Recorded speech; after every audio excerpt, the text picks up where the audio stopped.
kita akan ke pembicara selanjutnya atau instruktur selanjutnya yang sangat luar biasa, yang melengkapi hari yang sangat baik ini. Silakan yang dikenal dengan Chef Alif. Chef Alif ini juga punya title, Rajanya Kecap katanya, bukan Wah. silakan Chef Alif, suaranya dihidupkan. Silakan untuk dilanjutkan. Sembari saya siapkan presentasinya Chef Alif ya. Oke. Oke, baik. Terima kasih Pak Tito, Bu Sarah. Ya luar biasa sekali ini sampai saya catat-catat tadi. Waduh, ternyata memang hebatnya silaturahmi seperti ini, Ibu Bapak, kita bisa mendapatkan inspirasi dari teman, dari kawan, dari siapapun juga. Yang kadang-kadang kita sendiri sebagai manusia ini kan masih banyak kekurangan karena ada istilah di atas langit masih ada langit. Jadi kalau saya boleh berpesan sedikit dari salah satu teman berbicara, hidup itu adalah belajar. Jadi kalau misalkan nggak pengen belajar ya jangan hidup, intinya seperti itu. Jadi tadi dikatakan Pak Tito, saya chef kecap. Iya benar, saya kolektor kecap Bapak Ibu. Jadi hobi saya ngumpulin botol kecap, ngumpulin kerupuk, ngumpulin hal-hal yang berbau Indonesia. Karena saya sangat suka sekali, konsisten sekali dengan kuliner Indonesia. Terbukti saya belajar agak lama untuk kuliner Indonesia, hampir kurang lebih sekitar 4 tahun. Dan memang itu luar biasa. Belajar rendang aja luar biasa. Ternyata di Padang sendiri kan klasifikasi rendang juga berbeda-beda. Ya. Oke, nama saya Alif Fatkul Maulana. Saya biasa dipanggil dengan Chef Alif. Kegiatan saya sehari-hari adalah sebagai dosen pengajar di Sekolah Tinggi Pariwisata Trisakti. Kalaupun ada bisnis ya tadi seperti Bu Sarah, kalau saya bisnisnya bukan bisnis yang serius. Artinya saya hanya jual pada saat saya kosong waktu karena memang beban mengajar itu sudah luar biasa fullnya. Ya, apalagi juga mengajar itu kan tanggung jawab moralnya juga bukan ke manusia tapi ke yang menciptakan saya di atas. Artinya kita harus memberikan sesuatu yang maksimal. Oke, di sini saya akan menceritakan sedikit mengenai bisnis kuliner rumahan. Kalau Bu Sarah tadi bercerita mengenai dari A sampai Z, dari mulai awal sampai akhirnya produknya berkembang. Kalau saya akan berbicara mengenai inti ke problematika yaitu di kulinernya itu sendiri. Jadi saya akan batasi, kalaupun ada tuh skopnya tidak terlalu luas kalau bicara mengenai branding segala macam. Ya mungkin nanti ada kelasnya akan Pak Tito arrange untuk branding, untuk izin dan sebagainya.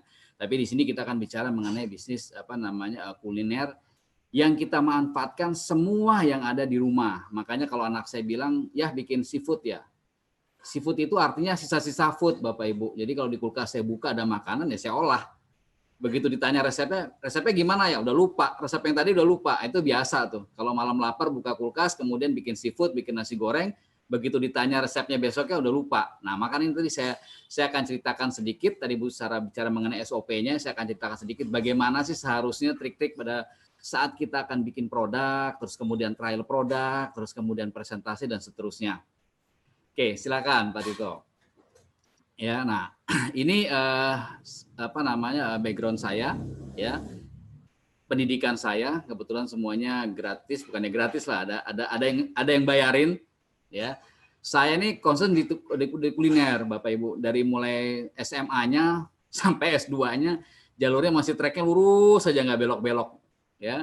Terus kemudian ini sebagai member di beberapa asosiasi baik yang lokal maupun asosiasi di dunia, karena memang chef itu harus berasosiasi, kalau enggak kita akan kehilangan momen, karena kuliner itu bergeraknya per menit, ya bahkan per detik berubah. Oke, silakan Pak Tito. Oke, next. Nah, ini pengalaman kerja saya, ini beberapa usaha saya yang sebetulnya saya bukan masuknya ke entrepreneur tapi intrapreneur. Intrapreneur itu orang masih bekerja tapi punya usaha, namanya intrapreneur. Jadi bukan entrepreneur, jadi memang kesulitan membagi waktu, artinya bisnis itu kan harus serius, mungkin Bu Sarah bisa jelaskan, bisnis itu harus serius, harus konsisten, harus disiplin. Nah saya ini bukan orang yang disiplin, bukan orang yang serius. Nah kalau saya buka bisnis itu karena suka, karena penasaran, terus kemudian saya trial, saya coba, ya, dan akhirnya peminatnya luar biasa banyaknya. Nah ini pengalaman kerja saya dari Burger King restoran, Horizon, kemudian Hot Chicken Buffet, dan terakhir sebagai pengajar di Sekolah Tinggi Pariwisata Trisakti. Ini beberapa media program yang diliput bukan saya minta, tapi mereka yang meminta dari koran Tempo dan sebagainya.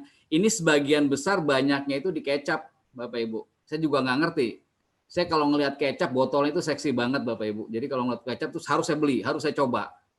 Ya walaupun sebelum dengan almarhum Pak Bondan, ya kita sempat diskusi, ya waktu beliau di Ubud, ya ternyata dia tanya botolnya banyakan siapa? Oh banyakan saya dong Pak. Nah, tapi ternyata sebagian botolnya udah dijual sama tukang yang bongkar rumah saya. Dipikirnya bukan botol yang botol sisa, botol sampah. Ternyata botol itu sebagian koleksi saya memang sudah nggak muat lagi di rak. Akhirnya ya sudahlah. Ya saya lagi mencari-cari, mungkin nanti teman-teman di sini bisa membantu nih kecap ini. Alangkah bahagianya saya, terutama kecap manis. Next. Nah, ini Bapak Ibu, sebelum kita bicara mengenai kuliner yang sesungguhnya, ini yang harus kita pahami dulu. Artinya adalah bisnis makanan adalah bisnis kepercayaan. Bisnis makanan adalah bisnis yang beresiko, bukan tidak beresiko, beresiko. Beresikonya tadi kalau misalkan orang yang menikmati sampai keracunan, ya tentu masalah buat kita. Ya di samping masalah bisnis kita, juga masalah ke pribadi kita. Nah, untuk itu sebelum kita memulai suatu bisnis kuliner, hal yang pertama kita perhatikan adalah kebersihan. Tadi Bu Sarah udah bikin pilar pertamanya itu kebersihan. Memang iya. Semua orang belajar kuliner itu harus tahu dulu bersihnya seperti apa. Nah, ini tadi saya bilang Bapak Ibu. Saya kalau bicara mengenai bisnis kuliner, saya akan bicara mengenai kejujuran. Kita harus jujur sama diri kita. Artinya makanan yang kita jual ini benar-benar layak atau tidak dijual. Ya, karena kalau kita bicara mengenai enak relatif Bapak Ibu. Kita mempunyai rasa yang peka, enak itu relatif menurut saya. Semua makanan bisa dibikin enak.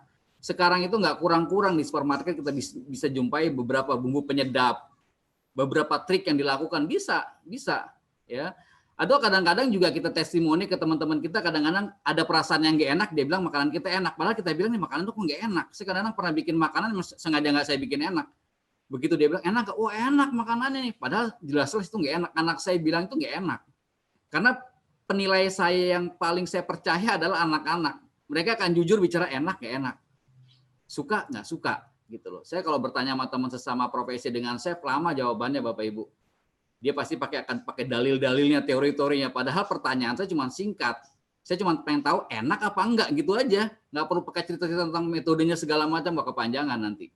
Jadi tahapan pertama yaitu mencuci tangan. Dan ini setiap saya terapkan ke mahasiswa saya, ke karyawan saya juga cuci tangan. Toh pada akhirnya pada saat COVID ini, dan ini hal yang paling mendasar yang saya lihat. Pakai hand sanitizer, cuci tangan. Dan ini sebelumnya tahun 90-an, 80-an saya udah cerita. Ini dulu loh. Ya, makanan enak atau tidak itu relatif. Ya, makanya salah satu alasan kenapa di restoran ada salt and pepper shaker di meja. Atau kita makan pesawat ada salt and pepper saset. Artinya orang nggak akan tahu. Ya, sekarang kalau misalkan saya masak rendang, mungkin orang Padang sendiri bilang ini nggak enak. Tapi kalau yang makan orang Jawa udah enak. Artinya kan kita nggak punya satu standar enak yang baku. Gitu loh. Tapi kita hanya bisa ngambil rata-rata aja. Karena memang saya lebih berbicara makanan itu bukan sekedar enak tapi aman. Aman artinya ya itu tadi bisa dinikmati orang tidak keracunan dan memiliki nilai lebih, yaitu makanannya sehat ya. Oke, next. Ya, silakan. Nah, ya sebetulnya ini pelajaran mahasiswa, tapi ya saya harus menekankan ya ini adalah dasar yang paling utama. Makanya kalau kita lihat, saya pernah bikin tape waktu itu ibu saya bilang, kalau bikin tape itu jangan jorok, harus mandi, harus bersih. Ya, karena orang dulu kan selalu menggunakan kata-kata perumpamaan gitu loh. Sama kayak ponakan saya, anak cewek nyapinya mesti bersih. Nanti dapat jodohnya brewokan, disuruh dia cari brewoknya, saya bilang. Ya, jadi hygiene adalah syarat mutlak seorang yang bekerja di penjama makanan. Ini hal yang paling mendasar. Ini kalau misalkan Bapak Ibu sudah mempunyai usaha, sudah usahanya sudah berjalan atau baru mulai usaha, hygiene ini adalah kebersihan yang paling diutamakan. Nah, tadi saya bilang, ini kejujuran yang pertama nih Bapak Ibu. Jujur, artinya ya kita harus berikan sesuatu yang jujur gitu loh. Makanya setiap saya ngajar kemarin ke beberapa tempat, saya ini lebih banyak ditugaskan oleh Trisakti itu ke beberapa daerah pedalaman. seperti di Sungsang, di Siak, di Merantau, di Meranti, di Sentani, Papua, untuk mengajarkan beberapa ibu-ibu agar mereka bisa mandiri, tapi dengan pangan lokal. Jadi saya begitu datang, saya harus ciptakan beberapa makanan yang memang bukan makanan yang umum. Sama seperti misalkan saya datang ke satu tempat, saya lihat banyak bambu. Ya saya harus olah bambu jadi tepung bambu. Bukan bambunya Bu, ya rebungnya. Ya terus kemudian ngelihat banyak sukun, ya harus saya mikir nih sukun jadi apa. Karena kalau kita berbicara produk makan kita ambil dari luar, agak kesulitan nantinya. Sementara kalau bahan lokal itu banyak, kita bisa manfaatkan, ya luar biasa. Ya, sama seperti waktu di Belitung. Mungkin kalau Bapak Ibu tahu, Belitung itu adalah 1001 kedai kopi. Tapi anehnya nggak pernah ada tanaman kopi di Belitung. Nah, itu hebatnya Belitung tuh. Ya kan? Nah, terus sama-sama kita dengan masyarakat, dengan pemuda sana, ya kita mencoba menanam di daerah Kelapa Kampit. Ya, tanaman kopi yang memang tumbuh di laut. Saya juga belum cek lagi apakah berhasil atau tidak, tapi kelihatannya pohon-pohon itu sudah mulai berbuah, informasi terakhir. Ya. Nah, di sini hygiene itu bercerita mengenai mandi teratur, keramas, ya, cara membersihkan hidung, sikat gigi, kaki dan sebagainya. Nah, itu salah satu alasan Bapak Ibu kenapa baju chef itu putih awalnya. Di samping baju putih itu bisa menahan panas, yang kedua adalah kalau misalkan kotor bisa terdeteksi. Jadi artinya seorang chef itu harus dipaksa untuk bersih. Ya karena bajunya putih. Jadi yang pakai baju putih kan dua, dokter sama chef. Ya, dua-duanya dipanggil gelar bukan dipanggil nama, chef sama dok. Ya, oke, silakan Pak Tito. Ya, nah, ini sanitasi. Kalau hygiene tadi bicara mengenai kebersihan diri, baik itu seragam maupun kebersihan pribadi. Kalau sanitasi itu akan bercerita mengenai kebersihan alat kerja dan kebersihan tempat kerja. Saya sengaja bedakan agar lebih mudah untuk mencernanya. Nah, Bapak Ibu bisa ngelihat slide di samping kiri, ya. Itu adalah dapur yang tidak terawat dengan baik. Dampaknya tadi apa? Ya tadi Bu Sarah cerita, teman-teman akan berdatangan tuh seperti kecoa, ya kan, tikus, ya. Kenapa? Kan dapurnya seperti ini, dan yang terpenting adalah kita akan malas untuk bekerja, gitu loh. Nah, coba lihat sampingnya kita bandingkan, dapurnya bersih, ya kan? Kita cari alat juga mudah, ya. Terus kemudian kontrol makanannya gampang, dan yang terpenting adalah pada saat ada klien kita mau lihat, ya silakan aja. Karena nanti pada saatnya Bapak Ibu ada beberapa klien yang pengen lihat dapur kita. Rumah saya sering didatangin beberapa teman-teman, dapurnya benar nggak sih chef? Ya silahkan aja ke dapur saya. Kita tunjukkan, nah itu kejujuran yang kedua. Kita tunjukkan ke mereka, ini loh, makanan yang diproduksi itu hasilnya dari sini, gitu loh. Nah, kalau saya dapur rumahan bagaimana? Ya nggak mungkin Ibu renovasi rumah, Bapak renovasi rumah. Ya usahakan sebersih mungkin, artinya tempat sampahnya ditutupin, ya kan, terus kemudian semua dalam kondisi kering, rapi, tertata. Karena kalau semuanya tertata rapi, ya kan, kita juga enak kerjanya. Makanya dapur saya ada tulisannya clean as you go. Kamu boleh pergi kalau alat kerja kamu sudah bersih, gitu loh. Karena blender ini kan alat yang paling sederhana Bapak Ibu, tapi rusaknya paling cepat. Ya mungkin sebulan bisa ganti 2-3 kali blender. Jadi ya dia harus diajarkan bagaimana merawat alat-alat. Makanya saya di dapur saya itu ada SOP, pembantu saya stres kalau ngomong, kok pakai aturannya Pak? Ya iya, karena gini, kalau misalkan alat itu rusak, pada saat kita urgent kita dapat orderan, apa yang terjadi? Kalang kabut kita. Iya kalau rusaknya pada jam-jam sibuk, misalkan pagi. Nah kalau misalkan tengah malam kita lagi prepare, mau cari kemana alat? Ini kan menghambat pekerjaan kita. Nah maka dari itu disarankan untuk menjaga dan merawat alat-alat. Bisa mungkin sebulan, ya ambil 1 hari kosong, ya kita rapikan, kita bersihkan. Namanya monthly cleaning, kita bersihkan. Atau pakai mingguan, tergantung dari traffic. Yang mungkin ibu-ibu yang di dapur kan sudah biasa bersih-bersih, ya setiap alat bersih, kemudian simpan dan rapikan. Mungkin kalau ibu-ibu akan bertanggung jawab karena itu areanya dia. Tapi kalau misalkan yang menggunakan orang lain, selesai masak ditinggal. Makanya saya di rumah punya dapur 2 Bapak Ibu, dapur istri sama dapur saya. Karena kerjaan saya memang koki ya, jadi saya harus punya dapur sendiri. Ya karena teman kadang-kadang datang ya buat, nggak mungkin ganggu. Jadi garasi samping ya buat dapur saya. Dapur istri gitu loh. Kalau di rumah mungkin ada dapur kering, dapur basah. Kalau saya dapur suami, dapur istri. Ya. Nah, seperti itu. Jadi memang dapur yang bersih itu juga akan bisa meminimalis datangnya kuman, bibit penyakit. Dan tentunya makanan yang aman berasal dari dapur yang aman gitu. Jadi kalau berantakan Bu, aduh telenannya dipakai habis motong ayam. Cuma dicuci kecek dipakai buat motong makanan matang, apa yang terjadi coba? Ya kan? Nah, dengan adanya penyakit COVID ini orang udah mulai lebih hati-hati lagi. Ya, apalagi di ayam itu kan banyak terdapat bakteri salmonella. Nah, itu saya ajarkan, makanya telenan walaupun telenan kayu saya beli di pasar, saya kasih warna. Ini merah buat yang matang, hijau buat yang mentah. Jadi mereka ngeliat dari warna. Karena kalau tulisan nggak pernah dibaca Bapak Ibu. 1000 tulisan yang saya tempel di dinding dapur, mereka tidak akan pernah baca. Tapi kalau warna mereka tahu. Gitu. Makanya tadi Bu Sarah bicara, visualisasi itu yang paling gampang daripada orang membaca. Anak saya baru umur 4 tahun belum bisa baca, tapi dia tahu gambar atau warna, dia nunjuk. Memorize-nya dia terbentuk seperti itu. Oke, next. Nah, ini adalah makanan yang berpotensi menimbulkan bahaya, artinya makanan yang memiliki nilai protein yang tinggi. Makanya penyimpanan itu harus benar-benar serius. Jadi Bapak Ibu, kalau sudah bicara mengenai makanan, concern yang pertama adalah kebersihan. Kita nggak bicara makanan enak. Tadi sekali lagi saya bilang enak itu relatif. Ya walaupun ada beberapa dilemasi mengenai penggunaan MSG. Ya nggak boleh lah segala macam ya, itu masing-masing pribadi lah. Tapi yang jelas makanan itu bisa dibikin seenak apapun. Chef-chef di dapur, di hotel, di catering, di airline, di cruise, itu pinter bikin makanan-makanan enak. Padahal kalau kita biasa-biasa aja. Nah artinya ada bahan-bahan, ada bumbu-bumbu yang bisa bikin makanan enak. Tetapi kalau aman, nah ini aman itu harus kita mulai dari diri kita pribadi.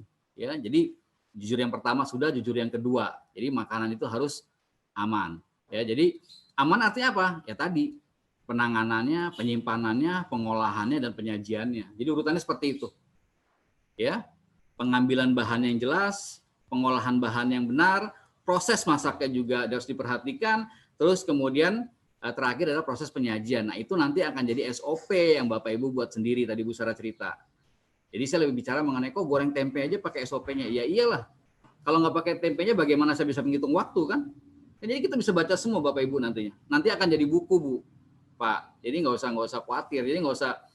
Kebetulan saya lama di Burger King, jadi saya belajar bagaimana raksasa franchise itu bikin satu sistem. Ya ternyata ya sebetulnya apa yang kita lakukan setiap hari sudah menjadi sistem. Cuman bedanya budaya kita adalah budaya tutor. Budaya senang berbicara, bukan budaya mencatat. Ya kan Bapak Ibu atau Ibu-ibu yang di dapur dapat resep dari orang tuanya kan dari ucapan, bukan dikasih buku resep. Ini saya hibahkan buku resep. Enggak. Tapi catat nih, bikin sayur asam bla bla bla bla bla. Jangan lupa pakai centong warisan keluarga. Karena kuantitinya pasnya pakai alat ini. Tapi ternyata pada berjalannya waktu ya bukannya karena resipi keluarga, tapi karena rutinitas yang dia bikin, dia sampai umur sekian tahun ya pasti makanannya enak. Ya, oke, next. Nah, ini adalah 5 cara menjamin makanan aman dikonsumsi. Ya, yang pertama adalah kita mendapatkan sumber yang bisa dipercaya, artinya sumber yang benar-benar kita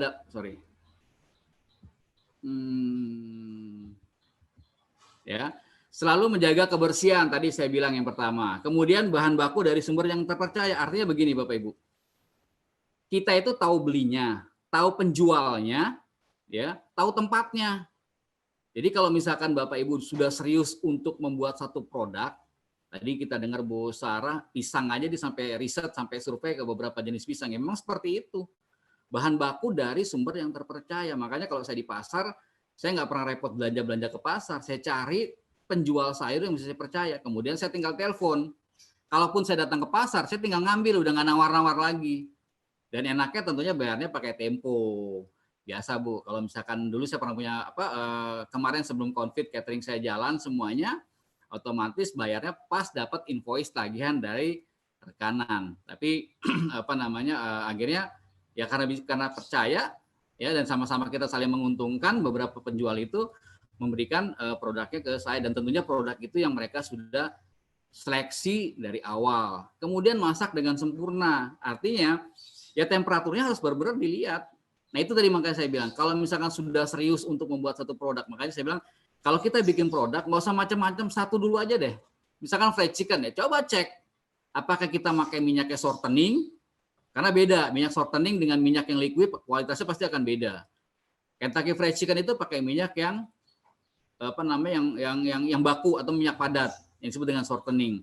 Artinya, kualitas produknya pasti akan lebih crunchy dan lebih garing. Sementara kalau bicara mengenai keuntungan untuk usahanya, ya tentu kita akan bisa mereduce beberapa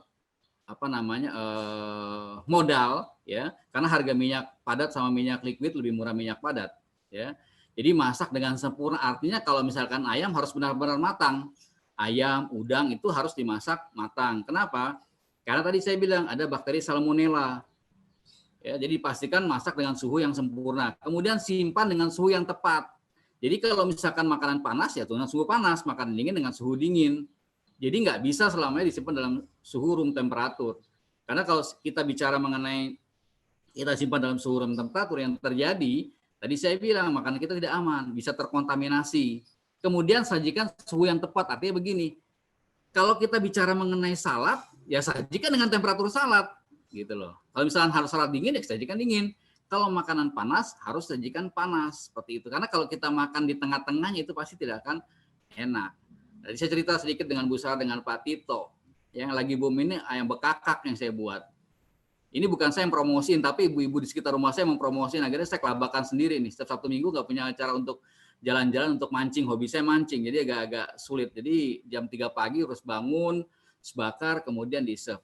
Nah, keistimewaan saya adalah makanan itu pada saat berikan masih dalam kondisi baru diangkat dari panggangan. Jadi mereka makannya masih nikmat. Ya. Cuman saya akan pikirkan lagi kalau misalkan saya antarnya agak jauh, berarti kan kondisi suhunya ini pasti akan turun dan kualitas produknya pasti akan berkurang. Ya, tapi nantilah saya akan coba untuk risetnya nanti. Next. Nah, ini Bapak Ibu, kalau misalkan terjadi ya keracunan makanan, ya kenapa? Ya tadi saya bilang penanganan makanan yang salah, penanganan makanan yang tidak serius, penanganan makanan yang tidak hati-hati, ya hal pertama yang terjadi penjualan pasti turun karena bisnis makanan adalah bisnis kepercayaan. Percaya omongan saya. Orang itu tidak akan pernah tahu rasanya seperti apa. Kalaupun tahu ya kalau kita kasih cicip. Tapi orang yang tidak tahu tapi berdasarkan cerita dari temannya, ya artinya dia percaya, oh si A makan kayak saya makan bakso, saya bilang enak, padahal baksonya nggak enak, cuma hanya ngebantu tukang jual baksonya aja, ya orang kira-kira saya bener enak, saya tapi kayak enak nih, pasti yakin enak, ya terus kemudian mereka naik. Nah bisnis kepercayaan ini harus kita pegang secara konsisten, ya. Nah kalau terjadi keracunan makanan, apa terjadi? Penjualan pasti menurun, orang udah nggak percaya sama kita, reputasi kita di dunia kuliner selesai. Dan yang parahnya lagi kita harus menanggung biaya pengobatan kalau sampai keracunan. Ya. Terus kemudian berurusan dengan pihak yang berwajib karena kita harus bertanggung jawab. Ya, terus kemudian terakhir usaha harus ditutup. Dan ke diri kita ya mungkin syukur-syukur kalau tidak sampai frustasi.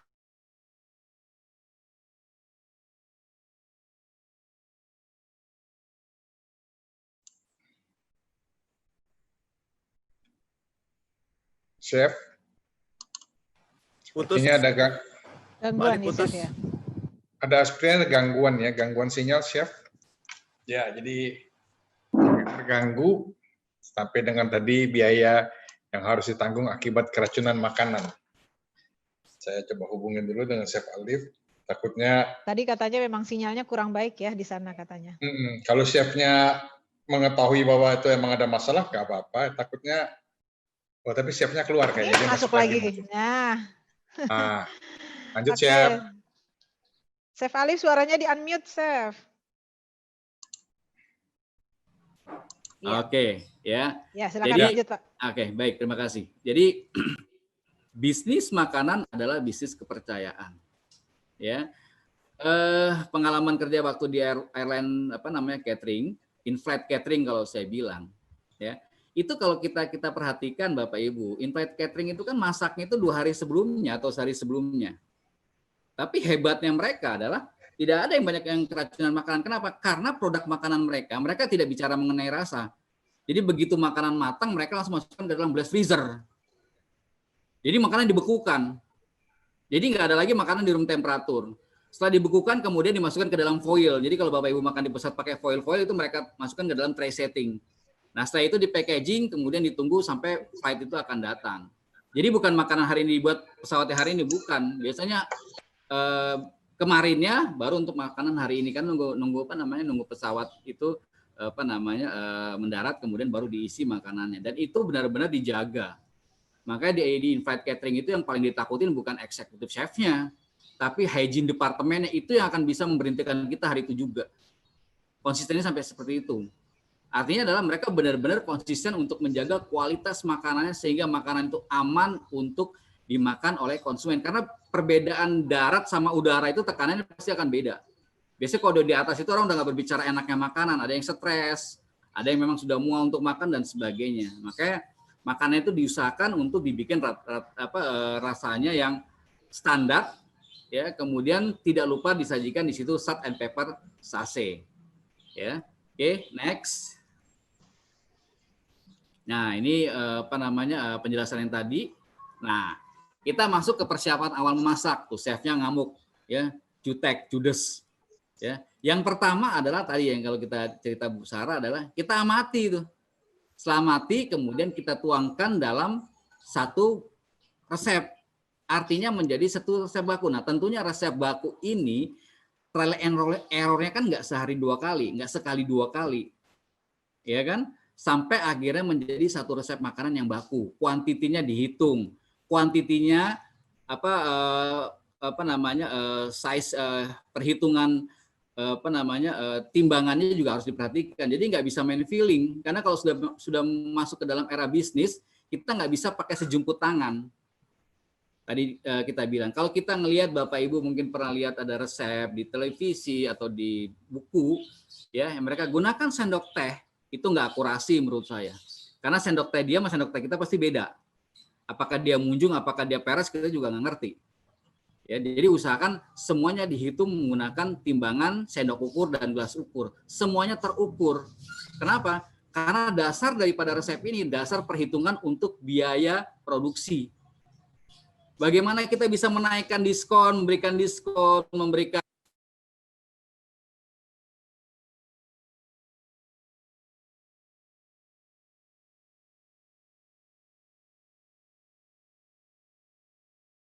Suara Chef nggak kedenger ya? Chef?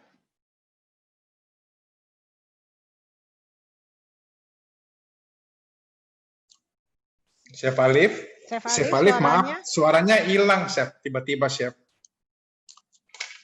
Chef Alifnya nggak aku telepon kali ini. Katanya kayaknya, bentar ya.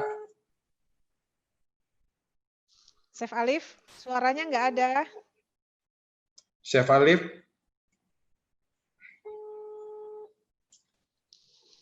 Chef Alif. Chef. Pak Jody kedengeran nggak suaranya Chef Alif? Mas Jody. Nggak ya? Teman-teman nggak pada denger ya? Iya, saya nggak dengar juga. Oh, suara hilang ya? Chef Alifnya nggak sadar karena dia di situ mungkin masih lagi asik tuh. Di call kali Pak ya? Iya. Nggak Chef dengar Alif. ya? Chef Alif. Nah itu udah tahu tuh Chef Alif nggak dengar. Iya, Chef Alif suaranya nggak keluar, gambarnya lancar, tapi suaranya nggak keluar. Suara Chef nggak keluar, tapi gambarnya lancar. Suaranya nggak keluar, tapi gambarnya lancar. Coba. Nah, coba dibuka lagi, Chef. Coba silakan. Ya. Nah. Coba Chef ngomong, Chef. Nah, kontennya seperti itu. Jadi bahan-bahannya juga bahan-bahan yang kita lihat ya, sebisa mungkin gunakan bahan-bahan yang ada di rumah kalau baru memulai. Artinya proses trial and error pasti akan berjalan. Kemudian peralatan, ya gunakan peralatan yang ada di rumah, jadi nggak perlu berinvestasi lagi. Nanti kalau sudah kelihatan hasilnya, baru kita berinvestasi. Karena kalau misalkan kita nggak mau, kita tidak mulai, kapan mau mulai? Bisnis itu kan bukan mimpi, bukan impian, bukan hayalan, tapi kenyataan. Kalau buka bisnis ya jalankan. Gitu. Saya waktu ngobrol dengan almarhum Om Bob Sadino juga bilang, kalau kebanyakan ngomong nggak jalan-jalan usahanya. Sekarang nggak usah banyak ngomong, buka aja langsung, dia bilang. Baru ketahuan. Oh iya juga, saya bilang. Saya dosen banyak teorinya, nggak buka-buka lama-lama kan. Semakin kita berteori, semakin banyak tuh pertimbangan-pertimbangannya. Ya kita buka-buka aja. Karena tidak ada satupun usaha yang berjalan mulus dengan sempurna. Semua pasti ada ceritanya lah. Nah justru itu kan akan menguatkan kita untuk menjadi beberapa entrepreneur yang tough. Oke, next silakan Pak Tito. Nah, ternyata 80% semua operasional di dapur adanya di waktu persiapan. Nyuci, nyangin, motong. Ya 80% itu ada di persiapan. Kalau persiapan ini tidak sempurna, jadi jangan marah kalau hasilnya nggak sempurna. Kan gitu. Jadi pekerjaan inti itu adanya pada saat persiapan pengolahan, 80%. Ya, coba kalau kita masak. Masaknya cuma 5 menit. Motongnya, ngupasnya, nyucinya, belum marutnya, dan sebagainya. Ya, pada akhirnya ternyata 80% persiapan pengolahan dimulai dari sini. Masak sebentar, penyajiannya sebentar. Nah, ini yang harus kita benar-benar perhatikan. Jenis potongannya, bentuknya. Nah, ini mulai dari sini. Atau awal adonannya. Nah, kita mulai dari sini. Nah, nanti finishingnya pada saat proses memasak yang sesungguhnya. Tapi persiapan ini memegang peranan yang sangat penting. Kalau kitanya jorok, udah nggak usah dikupas, langsung aja diolah. Ya jangan marah kalau hasil jadi juga berantakan. Makanya beberapa koki-koki di beberapa hotel, restoran, catering, ya mereka akan concern ini cikal bakal dari semua persoalan dalam penyajian hidangan. Oke, next. Kemudian persiapan pemasakan, ya tentunya kemarin sudah bikin umpamanya nugget, ya. Nextnya kita atur temperaturnya berapa, ya kita modal sedikit termometer kita hitung. Jadi pada saat orang nanya, ya kira-kira aja, nggak bisa sekarang masak kira-kira Bapak Ibu. Bisnis itu harus jelas semuanya, ya besar kecilnya api, ya kan. Terus kemudian berapa lama minyak itu siap untuk menggoreng. Karena pada akhirnya nanti bukan kita yang handle, kita akan nyuruh orang. Karena kalau bisnis itu sudah berjalan, kita udah nggak mungkin lagi di depan kompor. Kita harus mikirkan lagi yang lebih luasnya. Gitu. Jadi persiapan pemasakan harus menjadi tolak ukur yang benar. Ambil contoh begini. Saya itu nggak pernah ada garam, lada, gula maupun MSG maupun chicken powder. Ya, kalau saya siapkan itu di dapur saya, yang terjadi semua masukinnya by feeling. Ya, akhirnya saya hitung semua bumbunya, saya masukkan ke dalam satu blender, kemudian saya blender. Akhirnya saya sebut dengan bumbu manjur. Jadi orang masak tinggal ngambil, ya tinggal masukkan. Nah, campuran bumbu itu sudah ada garam, sudah ada lada, sudah ada gula pasir, dan sudah ada chicken powder. Putih seperti bubuk. Jadi setiap saya buka, kemarin saya buka mie ayam, buka somai, orang tinggal ngambil, orang bingung. Karena biar bagaimanapun bisnis kita itu, ya sebaik-baiknya kita memberikan informasi ke bisnis kita, tetap aja masih ada yang kita closing, Bapak Ibu, yang kita nggak boleh eksplor ke orang, karena itu modal kita dari situ, dasar kita dari situ. Ya, nah kita bikin bumbu standar, saus pun juga begitu, kita bikinkan saus standar. Nah sebetulnya intinya begini, kenapa dibikin standar? Untuk perhitungan biaya agar lebih mudah ngitungnya.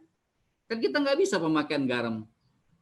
Ya, nggak diambil lain-lain hitung 10%, ya nggak juga. Kalau kita mau akan bikin satu standar yang baku, yang detail, yang nanti ke depannya kita akan menjual franchise, nanti Pak Tito akan masuk ke kelas berikutnya. Nah itu harus diperhatikan adalah proses standarisasi yang baku. Oke, next. Nah, persiapan penyimpanan ini modal utama. Ya.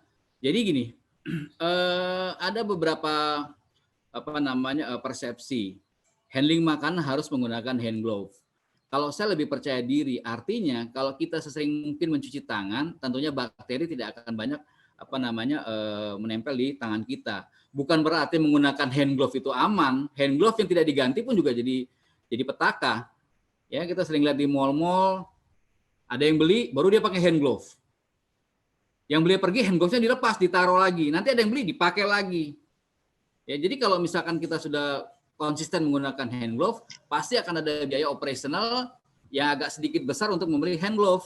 Bukan berarti hand glove-nya sekali dipakai untuk sampai closing, ya nggak benar juga. Nah, persiapan penyimpanan ini menjadi syarat.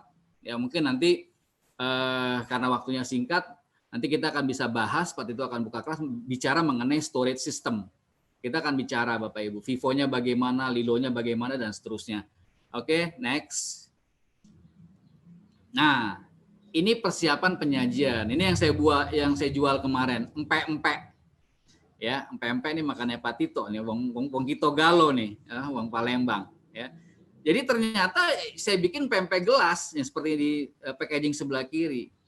Ya, ini saya tanya karena di rumah banyak ponakan, banyak ada anak saya yang sekarang saya paksa untuk mereka bicara mengenai bisnis. Ya, saya ingin mereka menjadi orang-orang entrepreneur. Jadi mereka mikir kalau makan kekinian kayak gimana sih? Ini yang kalau yang di sebelah kiri ini yang konvensional, diletakkan di piring. Ya, mereka coba menggunakan kalau biasa pempek mie-nya rebus biasa, ini kita goreng ke ifumi. Terus kemudian packaging sausnya ya kita bikin dan sebagainya. Jadi dibikin menjadi pempek gelas. Kenapa? Karena kita lihat peminatnya sekarang lebih banyak mobile. Jadi kita bikin pempek gelas. Jadi bikin sederhana lah. Ini yang disebut dengan penyajian. Nah, ini adalah closing daripada proses pemasakan. Jadi kita bikin sedemikian rupa, kemudian cukoknya juga kita atur ya sehingga orang yang memakan itu memiliki nilai value. Jadi ada value-nya. Oh, jadi Pak, worth it harganya segini. Oh, worth it penyajiannya seperti ini ya, jelas saja ya. Oke, next. Ya. Nah, ini kalau kita bicara mengenai kemasan ya, sebetulnya ini ada ini tapi nggak apa-apa, kita bahas sedikit aja. Next, silakan. Ya. Ini akan muncul beberapa problematika ya, kemasan produk adalah masalah bagi para pengelola usaha atau UKM. Masalah kemasan. Jadi kalau kita bicara kemasan adalah kemasan produk, ada masalah kemasan ya. Kemudian bicara mengenai bahan pengemas, desain bentuk kemasan, desain label. Biar tadi Sarah udah ngejelasin tuh, wah luar biasa. Ya, ini begini. Ya, ternyata memang ya tolak ukur kita pada saat kita akan menjual produk adalah closing daripada packaging. Gitu. Tadi Bu Sarah udah bilang, oh, ini menggambarkan, ya, iya memang. Gitu. Tapi yang jelas, saya berharap semua produk yang saya jual adalah food grade. Artinya benar-benar produk yang go green ya, yang bisa didaur ulang. Ya, oke, next. Nah, ini fungsi kemasan. Ya, ini beberapa produk. Ya, di situ ada teman saya, ada Bu Novi, ya, ada Pak Ismet, ada Bu Mirza, ada Bu Vivi. Ini kita pada saat kita mengembangkan di daerah Sungsang. Sungsang itu di daerah Banyu Asin, Palembang. Ya, di ujungnya Sungai Musi. Ya, jadi kita kelola, kita buat sampai sedemikian detailnya, packagingnya. Kenapa? Ya, harus sesuatu yang menarik. Karena produknya produk yang biasa-biasa aja menurut saya, nggak ada produk yang istimewa. Ya, nah fungsi kemasan di sini sebagai wadah atau tempat, sebagai pelindung, iya. Memudahkan pengiriman dan pendistribusian, memudahkan penyimpanan, memudahkan perhitungan, saran informasi dan promosi. Sudah jelas semuanya, ya. Karena memang kalau kita bicara mengenai kemasan, ya pasti akan ada kelas-kelas khusus yang akan bicara detail mengenai kemasan. Ya, nanti Bu Sarah juga bisa dijelaskan poin-poinnya seperti apa. Nah, di situ kita buat beberapa produk. Ini saya dibantu dengan Bu Novi dan teman-teman yang lain. Ya, ini menjual satu produk yang memang benar-benar memiliki nilai. Ini bukan dari kota besar, Bapak Ibu. Ini dari pelosok daerah di Sungsang dan Sembilang. Yang benar-benar kalau kita masuk ke sana di Sembilang itu sarana informasi putus total. Jadi kita masuk ke peradaban tahun 60-an, tidak ada handphone, tidak ada apa-apa. Jadi memang harus buat sehingga produk-produk ini bisa menarik pada saat dipromosikan atau dijual. Oke, next. Nah, ini beberapa label kemasan, poin-poinnya yang jelas ada nama pangan, kemudian berat bersih, nomor pendataan pangan, keterangan kadaluarsa, ini paling penting. Ada expired, ya, ada use by. Nah, itu nanti kita jelaskan pada lain kesempatan. Kemudian kode produksi, daftar bahan komposisi dan lain-lain. Jadi label kemasan itu harus benar-benar bisa memberikan informasi. Ya, ini kejujuran yang ketiga. Oh, ketiga lagi nih. Harus benar-benar semuanya transparan. Ya, kita jelaskan semuanya. Kalau kita gunakan MSG, kita jelaskan MSG. Karena MSG pun juga persepsi yang bahwa menggunakan MSG tidak baik juga buktinya juga belum ada. Ya kan? Sementara beberapa produsen MSG juga menjelaskan beberapa riset penggunaan bahwa MSG itu aman selama penggunaannya wajar, nggak kurang ajar, itu aja. Kalau kurang ajar ya beda soal. Ya. Oke, next. Ya, nah ini hal yang penting dalam mendesain label, tidak boleh menyesatkan. Artinya ya harus benar-benar produk nggak usah pakai nama yang lain-lain. Contoh seperti ini misalkan, nasi goreng gila. Orang ngelihatnya apa yang gilanya, apa penjualnya, apa nasinya. Ternyata cuma hanya promo marketing supaya orang tertarik. Jadi ini harus benar-benar real. Ya, informasi yang sesuai. Kalau kita jualnya kentang ya kentang. Tulis dan dan keterangan yang jelas. Jumlah warna yang digunakan. Ini sebetulnya bicara mengenai desain label. Ya, jenis cetakan dan sebagainya. Ya, komposisi daftar, nama pihak produsen dan sebagainya. Ini hal penting dalam mendesain label. Karena ini kalau kita bahas ini waduh butuh waktu yang luar biasa, ya. Oke, silakan Pak Tito. Next.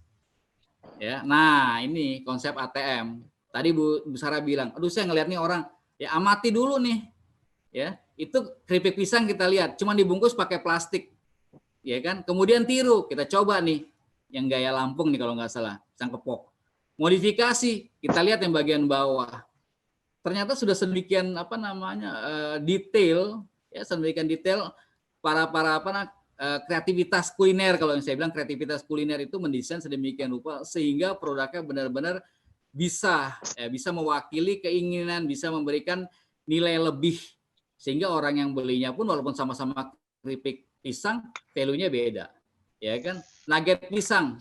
Kalau Bu Sarah senangnya pakai nugget pisang yang fresh, kalau saya justru pisang-pisang yang bonyok. Karena kalau saya pisang bonyok aromanya lebih kuat, tapi ini beda lah, beda persepsi, ya. Beda-beda resipi tapi hasilnya sama pisang nugget juga. Oke, next. Ya, nah ini.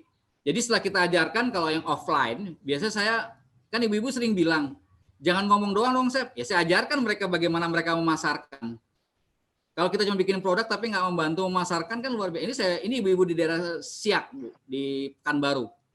Ini saya ajarkan, datang kita ngobrol, silaturahmi, kita diskusi, kita numpang display. Kalau yang sebelah kanan ini Pak Halim atau Pak Agung saya lupa. Ini di bandara. Jadi sampai bandara pun saya tetap menjual beberapa produk. Oke, next. Ya, bentar, baterai saya mati.